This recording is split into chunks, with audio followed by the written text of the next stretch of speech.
Okay. So, good evening, everyone. So this, this parsha this week, Shlach, has the dubious distinction of just when everybody thinks about it, they think about the sin of the Meraglim, and many years we of course discuss it and talk about it. But this year, I want to take a look at one of the things that happens in the aftermath of the sin.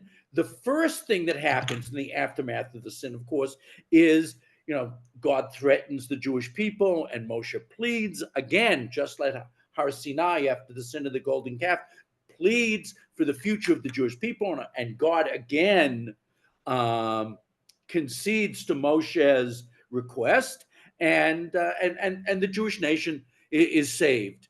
But they have to stay in the desert for 40 years. But what's fascinating, when you get to chapter 15, when you get to chapter 15, the chapter after the stories about first the spies and then the aftermath and the punishment, we have a number of mitzvot that have to do with living in Eretz Yisrael. And I think that we're supposed to take some comfort from this, that we're seeing that generation doesn't have the schut, the merit, the reward of getting to live in Eretz Yisrael. However, we're still told, but the Jews will live in Eretz Yisrael, and there are all of these wonderful mitzvot that the Jews will fulfill in the country. And they talk about giving gifts especially from baked goods, taking challah, and bringing certain sacrifices, and how wonderful it will be to live in Eretz Yisrael and be able to fulfill all of these mitzvot and feel that we are living in a special situation. Now, those of us who made Aliyah, we can very much identify with this entire scenario, because there are so many things here in Eretz Yisrael that enrich our lives. But I think telling over these mitzvot to the people that weren't going to go was letting them know there will be a future in Eretz Yisrael, even though your generation is going to miss it. Your children will get to experience it and to live it and to spiritually feel rewarded being in Eretz Yisrael. While talking about these mitzvot, about what's going to happen when the next generation, already the children who are all under the age of 20 are going to go. So many of the people who are alive, whatever percentage of the population it is, a quarter of them perhaps, will be able to go in. But then after that, there are two verses in this chapter 15 that bring up an issue that we've discussed before. And so let's take a look at these two verses. Hakahal chuka achat lachem. For the congregation, the kahal, for the community, there's only going to be one law. We're not going to have different laws for different segments of the population, for rich people, for poor people, for people who who we're going to see were born Jewish or who are Jews by choice. We're going to see that it makes no difference. V'lager hagor chuka olam l'dorotechem kachem k'ger yiyeh lifnei Hashem.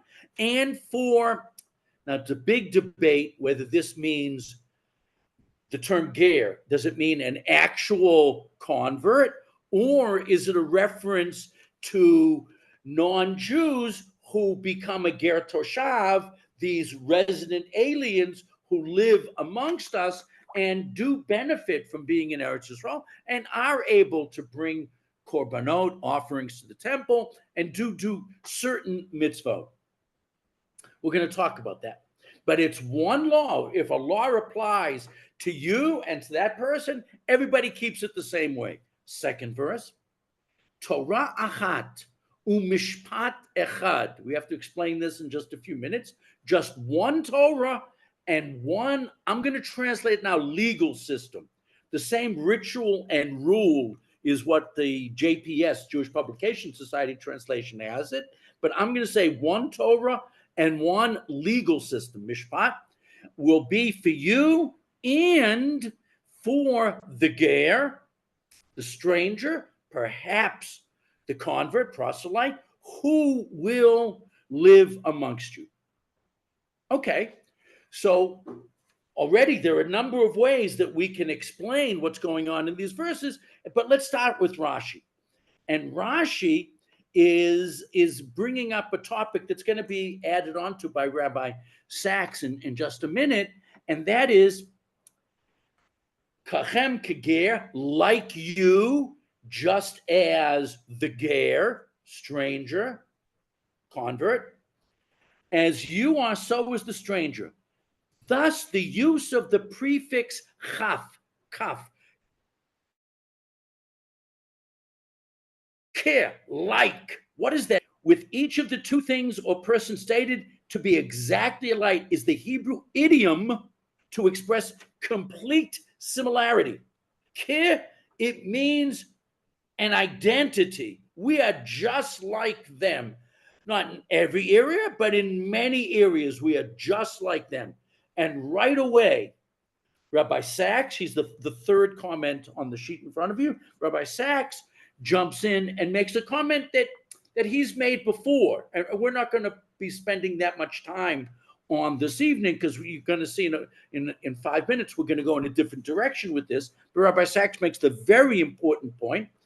The second dimension, equally radical and essentially tied to Israel's experience of exile, is concern for the rights and welfare of the stranger, the ger. The Mosaic books, okay, the books of Moshe Rabbeinu, okay, never tire of this theme. The rabbis pointed out that whereas the Torah in one place commands love for the neighbor, you shall love the ahavta l'reacha kamocha, that's in the Torah once, even though Rabbi Akiva says that's the greatest single principle in the Torah, but it's only stated once back in chapter 19 of Vayikra, of Leviticus. However, this idea,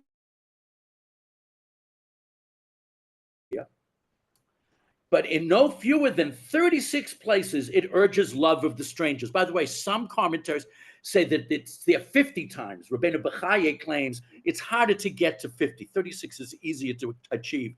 But Rabbeinu Bechaye says it's there 50 times. For the ancient world generally, even for such intellects, such philosophers as Plato and Aristotle, strangers were aliens beyond our concern. I mean, it's not a coincidence that our word for fear or hatred or antipathy for strangers is a Greek term, xenophobia, based on a person named Xenophon. But I mean, the ancient world didn't like outsiders. Jews were totally different than the rest of the world, even the intellectual world in the ancient times. Few things would have been less intelligible to them than the principle that even Plato, Aristotle, these smart guys, still would have found this principle totally unintelligible. The community is to have the same rules for you and for the stranger living amongst you. You and the stranger shall be the same before the Lord.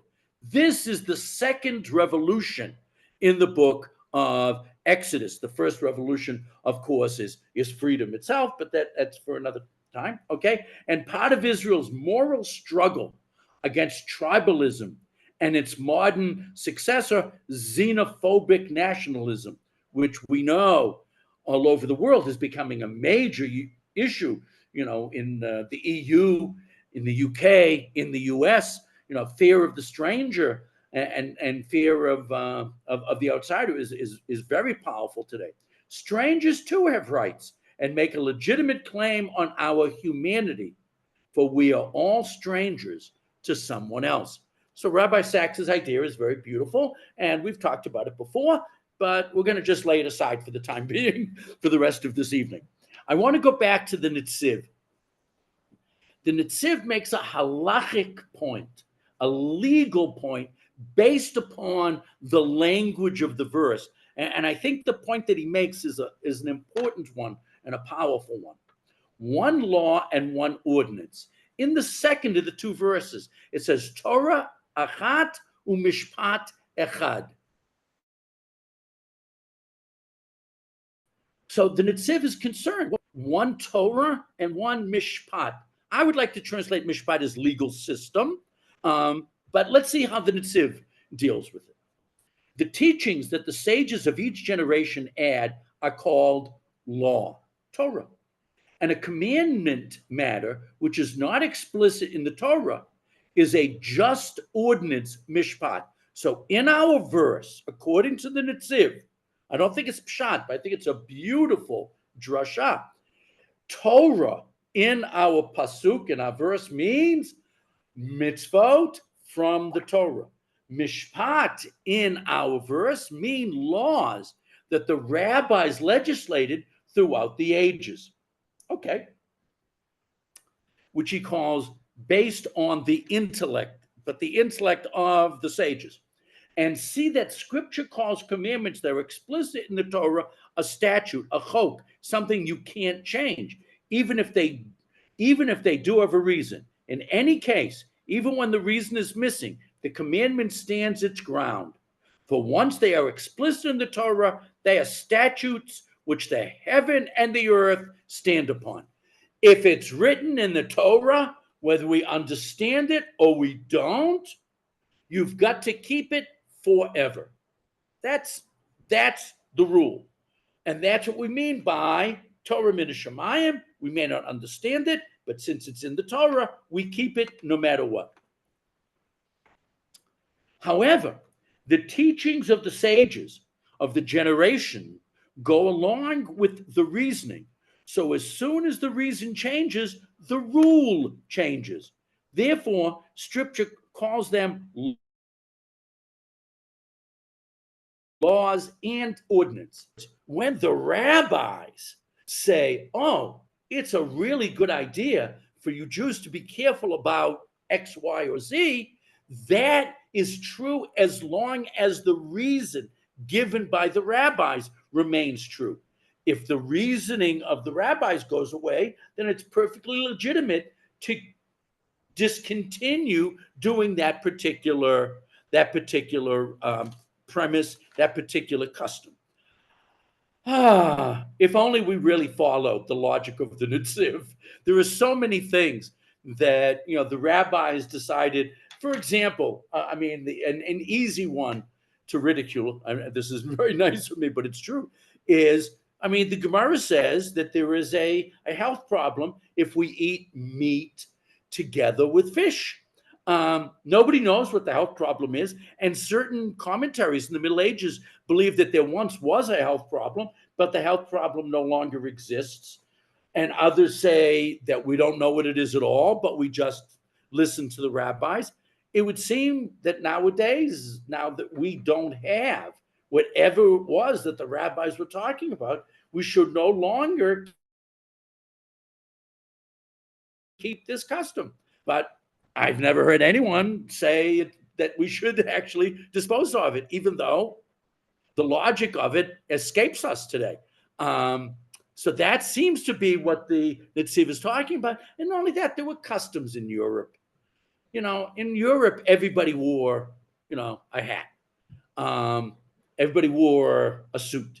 And I don't see why it's necessary in, this hot Middle Eastern climate when the temperature gets up to, 37 or 38 or 100 degrees for the Fahrenheit crowd, that we should be necessarily wearing the same clothing.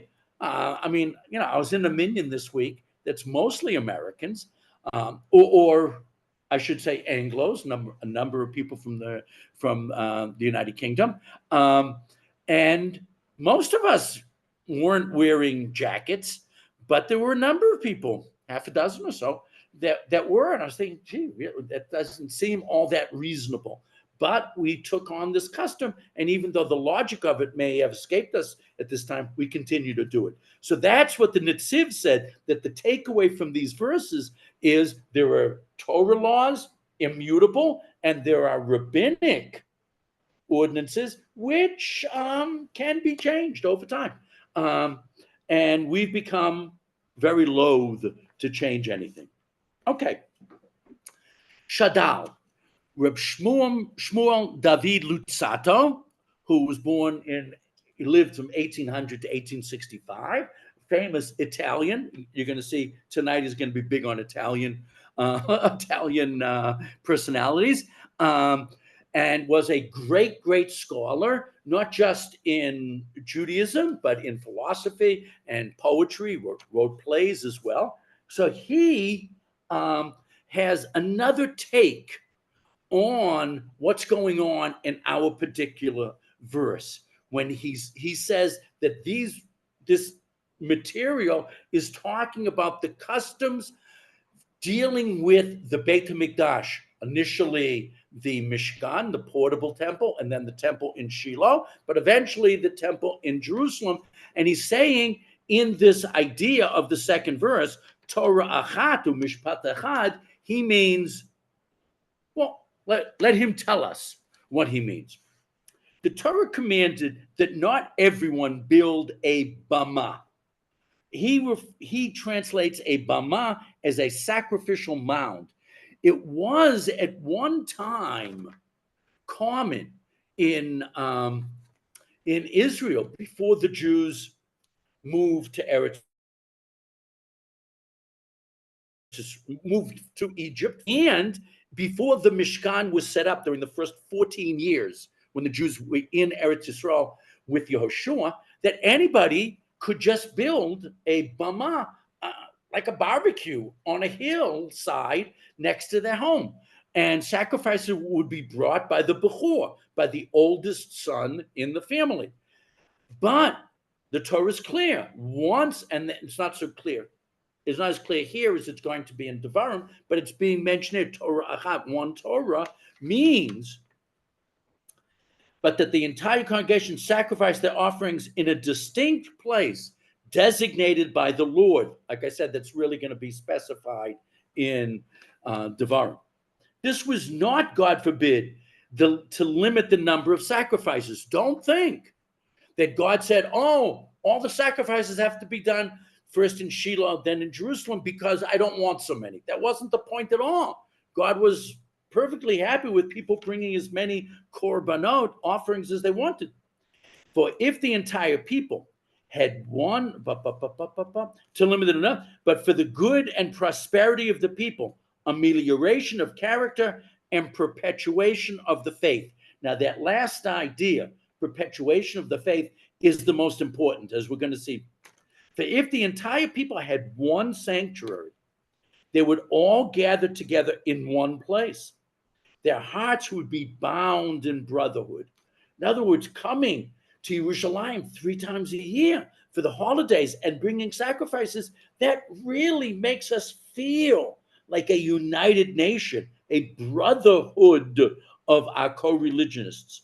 But if everyone built a bama for himself, it would suffice him that God be well disposed to him and receive his offering, and he would not be concerned at all for the rest of his nation, that he could become very self-centered in his religious practices.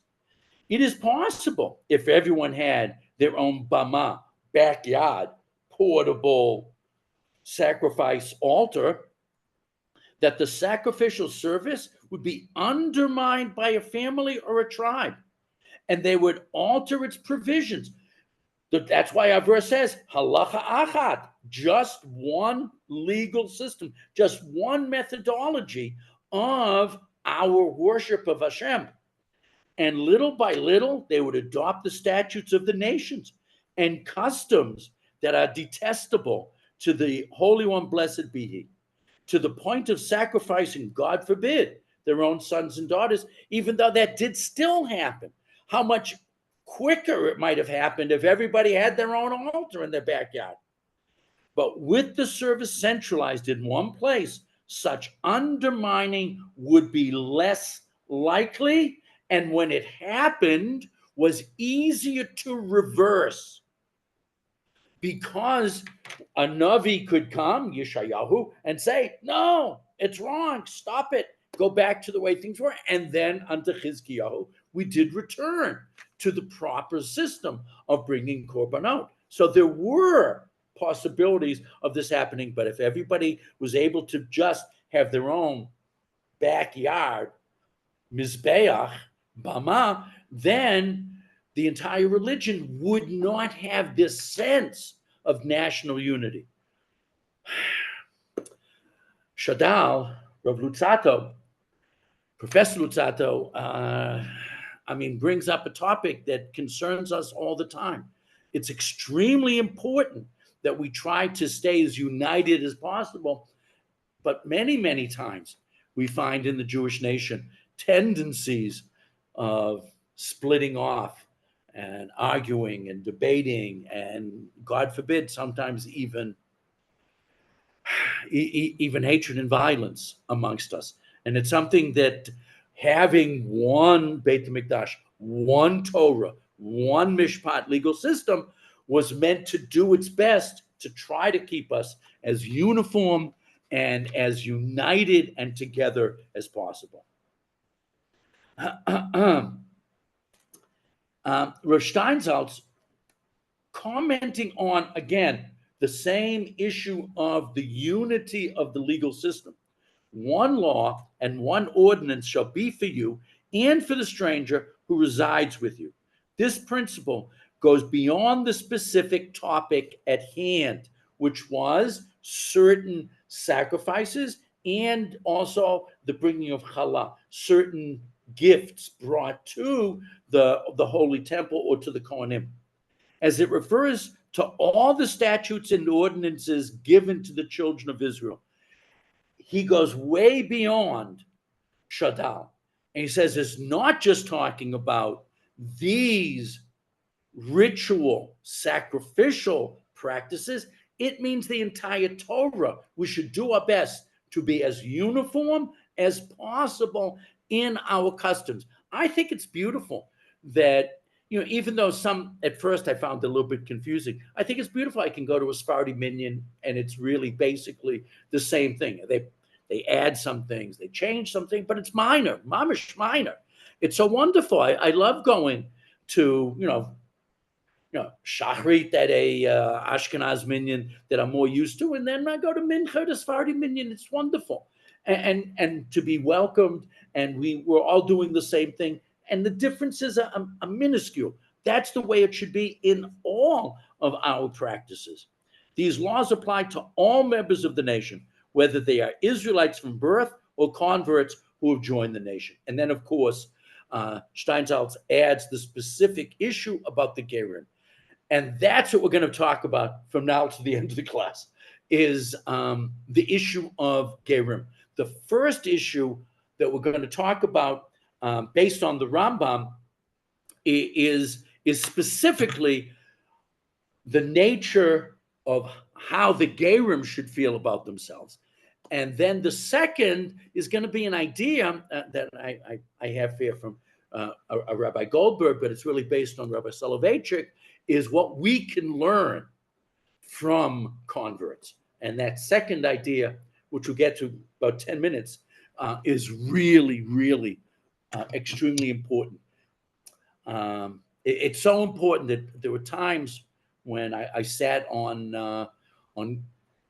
Batei Din for converts. Baruch Hashem, I was friendly with a Rav of blessed memory who did a lot of conversions, not just for Americans. People came from Europe to Connecticut to his court, and I was privileged to sit on that court for a couple of dozen conversions, and I found the experience very, very moving. I think it enriched my life to know these people. But we'll come to that idea in a few more minutes. But first, let's take a look at a famous letter written by the Rambam, by Maimonides. Said Moshe ben Maimon. Okay, so this is a collection of his letters, and he said, amongst the exiles of Jerusalem in Spain. So this letter was written to Jews living in Spain. So he called them exiles from Jerusalem living in Spain, which is a beautiful way of saying if you're not in Jerusalem, you're in Galus. Okay, I don't think he meant Ashkelon, but he definitely meant Madrid. Okay. We have received the question of the teacher and master Rav Ovadia, the wise and learned proselyte. This Rav Ovadia is fascinating, and you can actually go online. There is a website that has things that he wrote that were found in the Cairo Geniza. And we believe that some of the material that is in the Cairo Geniza is actually in his own hand because he started traveling. Rabbi Ovadia was originally a Christian. His name was Johann of Oppido. Oppido is a town in southern Italy. And even though it's in Italy, when he was born there in 1060, it was under Norman control. The Normans, the same people like William the Conqueror who conquered England, were originally Vikings, Northmen, who became Christians, Europeans, and they controlled the southern section of Italy for a number of centuries in the Middle Ages, and that's where he was born. So his German or Norman name is Johann. Sometimes he's referred to by his Italian name, which is Giovanni, and he apparently was a monk who converted in 1102. So when he was approximately 32 years old, he converted to Judaism. Which is fascinating. It's number one, conversions in Christian Europe were very rare. Many people who thought about conversion were beaten. Other people were actually executed if they carried out.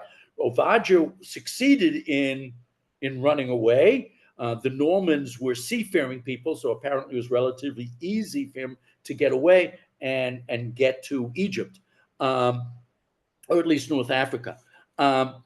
And he, I don't want to spend too much time on him, but he's just fascinating. He took a number of Jewish prayers and set them to Gregorian chants. He was a monk, so he was well versed in the chanting system of the Christians in the Middle Ages. And so we have musical notations from him with many prayers that we don't know whether he borrowed these tunes from the Christians or he wrote new tunes, but he used the Gregorian notation system for these chants, for these tefillot, some of which were other people's tefillot, and some of them were his own poems.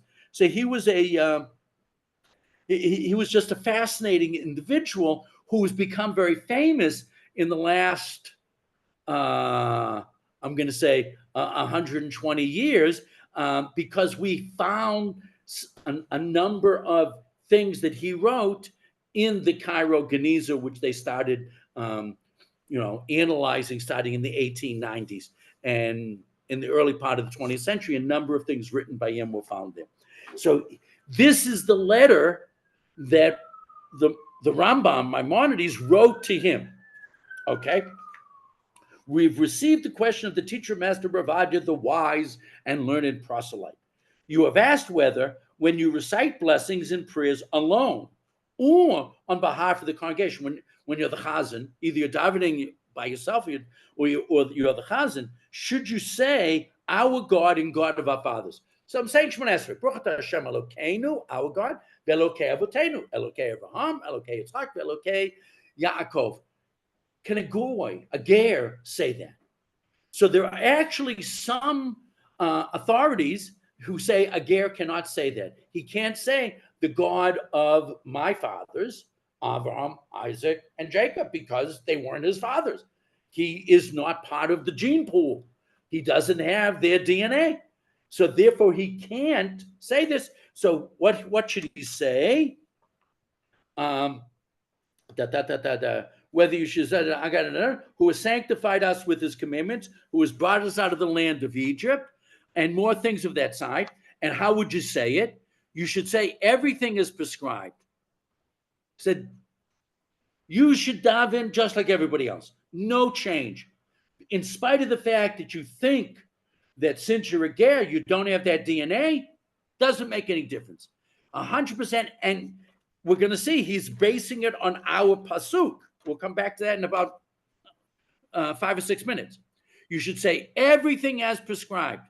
Rather, you shall bless and pray in the same way that every natural-born Jew blesses and prays, whether as an individual or when leading the congregation. The principle of this matter, the basic idea that allows you to call about having been, okay, I have to, let me get the chat comment. When we talk about having been at Mount Sinai, correct. Very good, Patty. True. Thank you. The principle of this matter is that our patriarch, Abraham,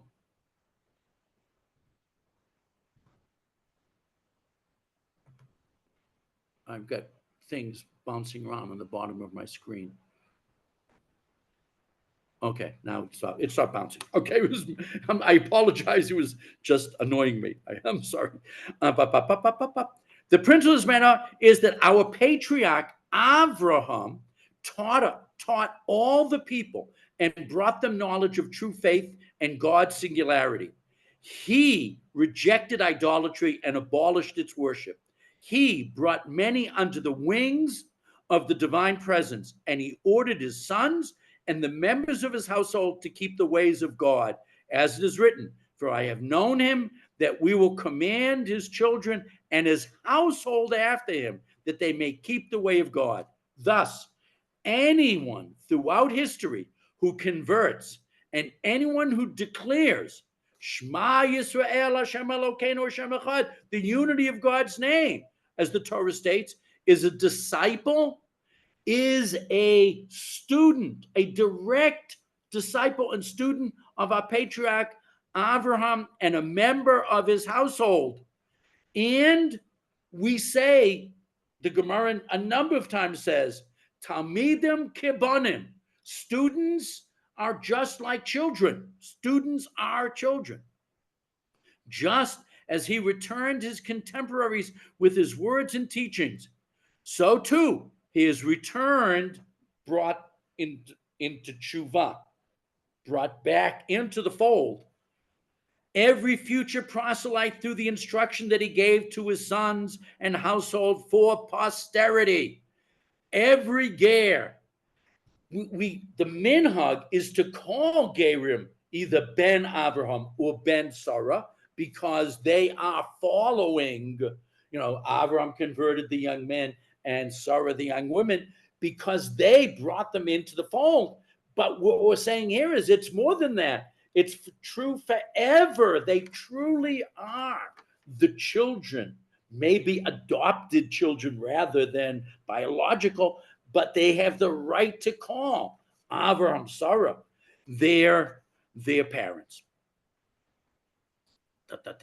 Thus, the patriarch Abraham is the father of all proselytes who convert. Therefore, you shall recite our God and God of our fathers, because Abraham is your father, and you shall recite who was granted to our forefathers, for the land was granted to Abraham, as it said, Kum hitalech, arise, walk through the land, the length and breadth of the land, for I will give it to you. So since the land was given to Abraham, and you are a child of Abraham, it's your land as much as everyone else.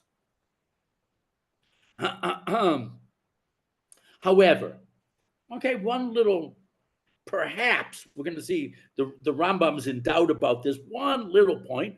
However, who has brought us out of the land of Egypt and who has made miracles for our fathers, you may change if you wish.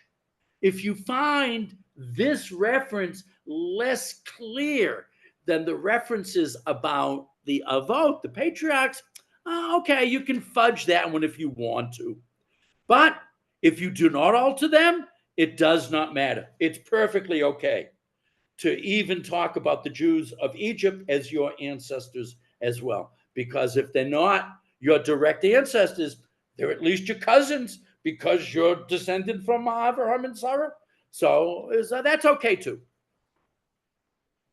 Since you have come unto the wings of the divine presence and joined yourself to him, to Hashem, there is no difference between you and us. Beautiful. There is no difference between you and us. It is as though all the miracles were done for us and for you. It is stated in the book of Yeshayahu, of Isaiah, the stranger that has joined himself to God must not say, God has separated me from his people. There is no difference at all between you and us. No difference at all. You shall recite, who has chosen us, who has granted to us, who has given to us, and who has separated us. For the Creator has indeed chosen you and separated you from the nations and given you the Torah. Now, I just want to point out the Rambam, Maimonides, is saying this without any mysticism. There's no Kabbalistic thought here. He's saying this out of pure logic of the situation. We know that there are mystics who say, oh, a convert really was a Jewish neshama that ended up for some reason in a Gentile body. The Rambam's not going there at all. The Rambam's saying, no, that you can choose to throw your lot in with us, and then you are a disciple of Abraham and Sarah. For the Creator has indeed chosen you and separated you from the nations and given you the Torah. For the Torah has been given to us and to the proselytes. And now he finally gets to our pasuk. As it is said, one law shall be for you of the congregation and for the proselyte who sojourns with you. That's a slightly different translation of our verse. An everlasting law for all generations. Every convert from the time of Abraham till the time of Mashiach, all of them have the right 100% to refer to the patriarchs and the matriarchs as their ancestors. And you are, so shall the stranger be before you. That's our verses. It is thus clear that you should recite, which God swore to our ancestors to give us, and that Abraham is father to you, to us, and to all the righteous who follow his path. The same applies to all blessings in prayer. You should change nothing.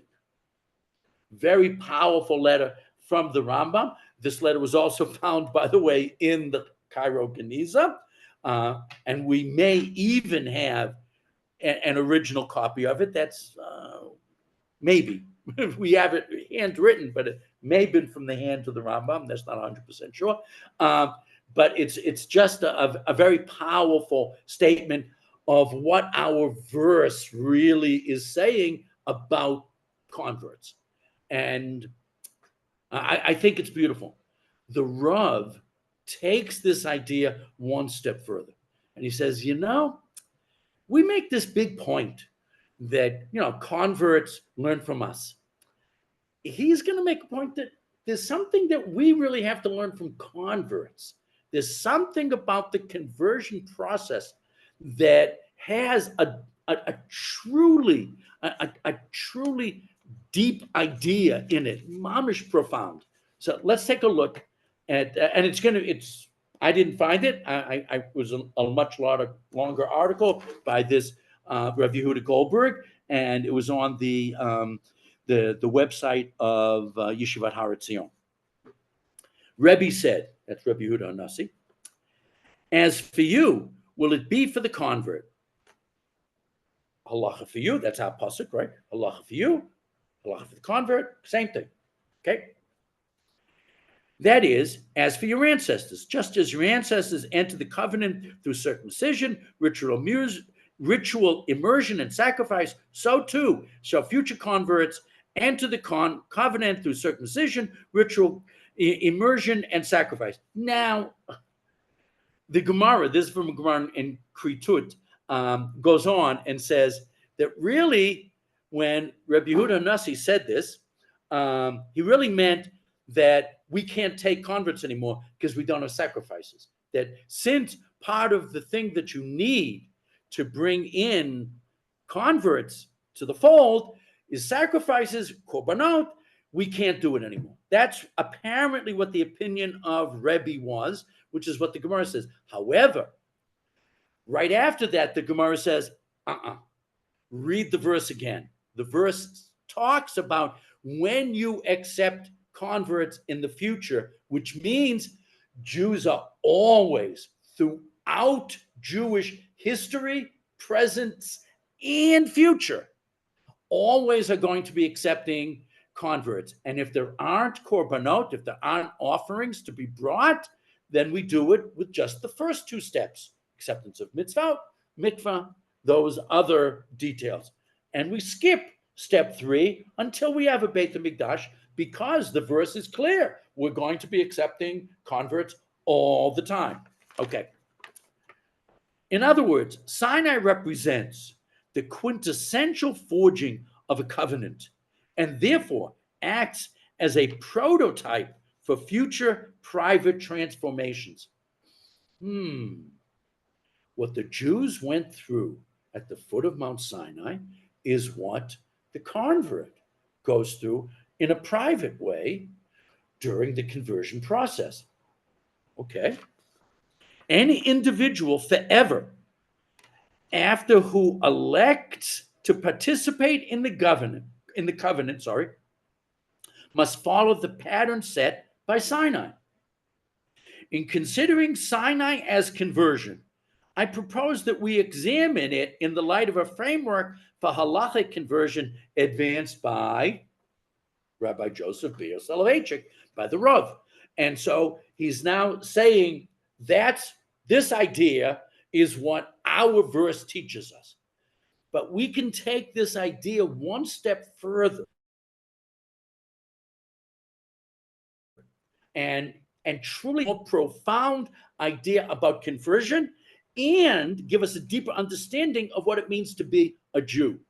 And we find this in a very famous essay written by the Rav in 1956. He actually delivered it as an address before it was published as a pamphlet on Yom HaAtzmaut in 1956. And it's called Kol Dodi Dafek, very famous speech. And this is part of this long address, which is now available in book form. According to Rabbi Soloveitchik, conversion is a dual experience. Judaism is a dual experience, is what he's going to end up saying, okay? Is a dual experience. On the one hand, through conversion, the individual accepts upon himself or herself the yoke of heaven, as well as the privileges of spiritual elevation and intimacy with the divine.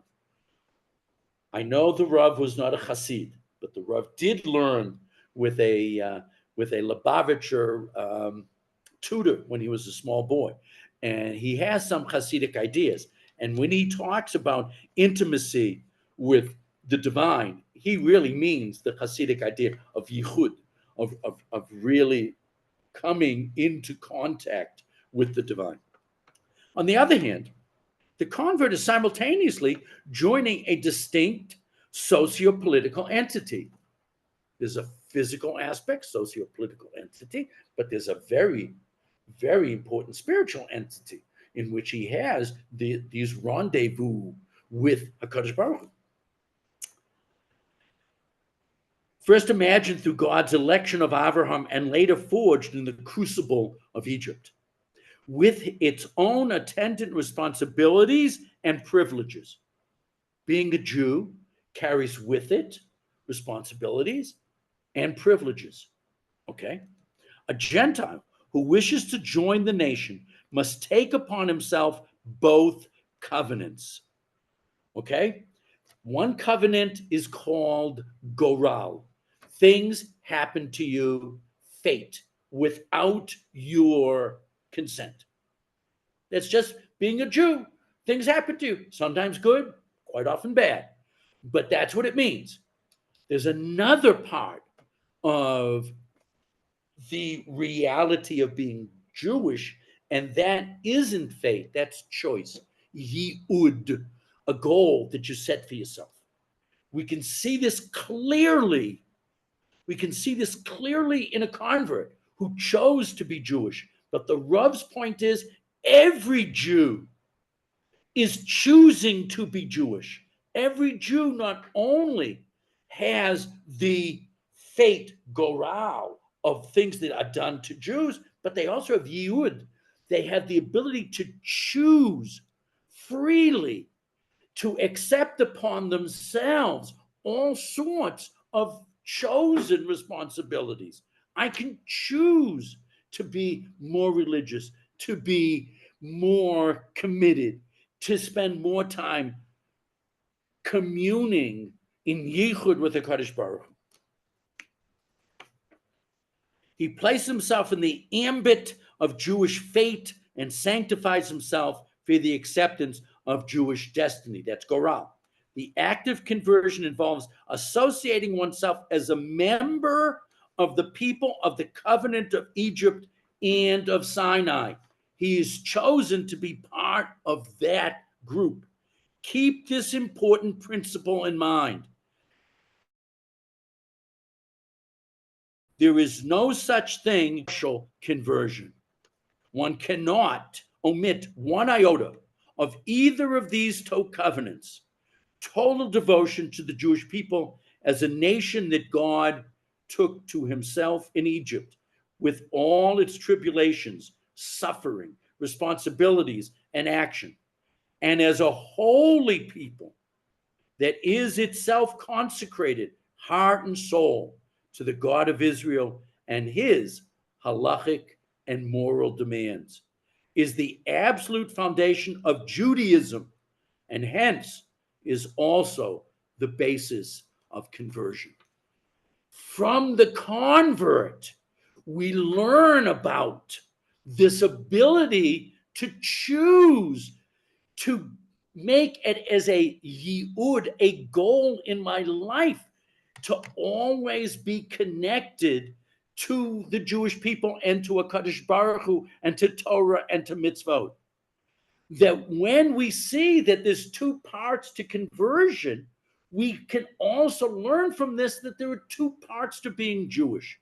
One is the stuff that's foisted upon us, goral, fate. The other are those commitments which we joyfully, spiritually, committedly, seriously want to fulfill. That's yi'ud. That is not my fate, it's my goal. It's where I spiritually want to be. And what's so beautiful about the way the Rav did it, we think, oh, the convert has to learn from us. The Rav turns it around and said, we have to learn from the Ger Tzedek, from the sincere convert. And we have to learn that everybody is a total Jew, and everybody, to some extent, is a Jew by choice. We choose freely. I want to do these mitzvot. I want to be part of this commitment. I want my future to be tied up inextricably with that of every other Jewish soul. Beautiful idea.